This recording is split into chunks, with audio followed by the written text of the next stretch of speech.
Kali ini kita mau ngobrolin sesuatu yang kayaknya sering banget kita dengar, tapi mungkin belum benar-benar paham. Penyakit autoimun. Mungkin terdengar rumit ya, tapi sebenarnya jutaan orang ngalamin ini loh. Yuk kita kupas tuntas bareng-bareng biar lebih ngerti.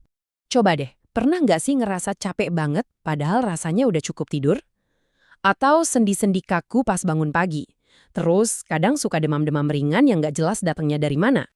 Nah, kalau kamu pernah ngalamin itu, kamu nggak sendirian kok. Ini tuh bukan sekedar perasaan kamu aja. Gejala-gejala yang kelihatannya sepele ini seringkali jadi cara tubuh kita buat ngomong, ngasih sinyal kalau ada sesuatu yang lagi nggak beres di dalam. Sesuatu yang kita sebut penyakit autoimun. Oke, biar gampang ngertinya, kita coba pakai perumpamaan ya. Anggap aja sistem imun atau kekebalan tubuh kita itu kayak pasukan tentara. Pasukan super canggih dan super kuat. Tugas utama tentara ini kan harusnya melindungi negara kita yaitu tubuh kita dari musuh kayak virus atau bakteri. Tapi, nah ini dia masalahnya, di penyakit autoimun terjadi semacam salah komando, pasukannya jadi bingung dan malah nyerang warganya sendiri, sel-sel sehat di tubuh kita. Jadi, bedanya jelas banget ya. Kalau sistem imun kita sehat, pasukannya pinter, mereka tahu mana temen, mana musuh. Tapi di kondisi autoimun, pasukannya ini salah kenal. Bukannya nyerang virus batuk pilek, mereka malah nyerang sendi kita, kulit kita, atau bahkan organ-organ penting lainnya. Dan ternyata, perang saudara di dalam tubuh ini bentuknya macam-macam banget. Banyak banget malah. Iya, beneran. Ada lebih dari 100 jenis penyakit autoimun yang udah diketahui. Ada yang dampaknya ringan, ada yang berat. Ada yang cuma nyerang satu organ aja, misalnya kelenjar tiroid. Tapi ada juga yang sistemik, artinya nyerang seluruh tubuh, kayak penyakit lupus yang bisa kena sendi, kulit, sampai organ dalam. Terus pertanyaan selanjutnya, siapa aja sih yang pasukannya ini paling berisiko salah sasaran? Ternyata ada beberapa faktor yang perlu kita tahu. Lihat angka ini deh. Ini fakta yang cukup mengejutkan loh. Hampir 8 dari 10 orang yang kena penyakit autoimun itu perempuan. Wah, kok bisa gitu ya? Kenapa perempuan lebih berisiko? Para ahli percaya ini ada kaitannya sama hormon, terutama estrogen yang bisa mempengaruhi cara kerja sel-sel imun. Jadi, iya, jenis kelamin jadi salah satu faktor risiko terbesar. Tapi, tentu aja bukan cuma jenis kelamin. Keturunan juga ngaruh banget. Kalau di keluarga ada yang punya riwayat autoimun, resiko kita bisa jadi lebih tinggi. Terus infeksi virus tertentu di masa lalu, atau bahkan paparan dari lingkungan kayak asap rokok, itu semua bisa jadi pemicu. Dan yang unik, kalau seseorang udah punya satu jenis penyakit autoimun, dia jadi lebih gampang kena jenis yang lain.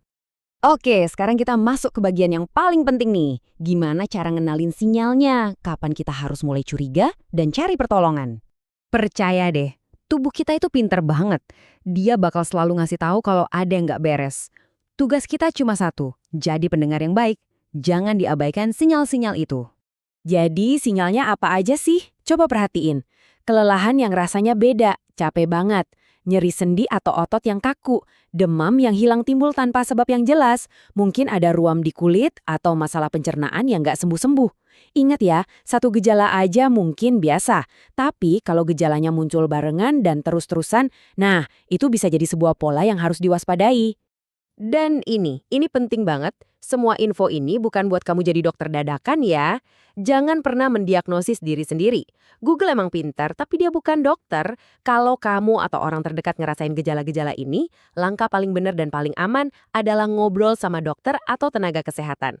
Oke, setelah ngomongin gejala yang mungkin bikin khawatir, sekarang kita pindah ke kabar baik yang penuh harapan. Karena di dunia sains lagi ada kemajuan yang luar biasa banget.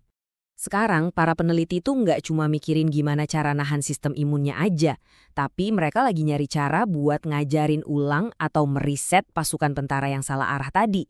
Salah satu terobosan paling keren tuh namanya terapi sel. Dan ini bukan cuma teori loh, udah ada buktinya. Sebuah artikel di The Guardian bahkan menyebutnya sebagai pemulihan luar biasa. Dan ini ngasih harapan baru buat banyak orang. Coba bayangin deh, ada seorang ibu usia 47 tahun punya 3 penyakit autoimun yang parah sekaligus dan dia bisa pulih total. Lewat terapi sel yang canggih ini, sistem imunnya kayak diinstal ulang, serangan ke tubuhnya sendiri berhenti dan sel-sel imun yang baru dan sehat dibiarin tumbuh. Ini benar-benar kayak revolusi di dunia pengobatan kan?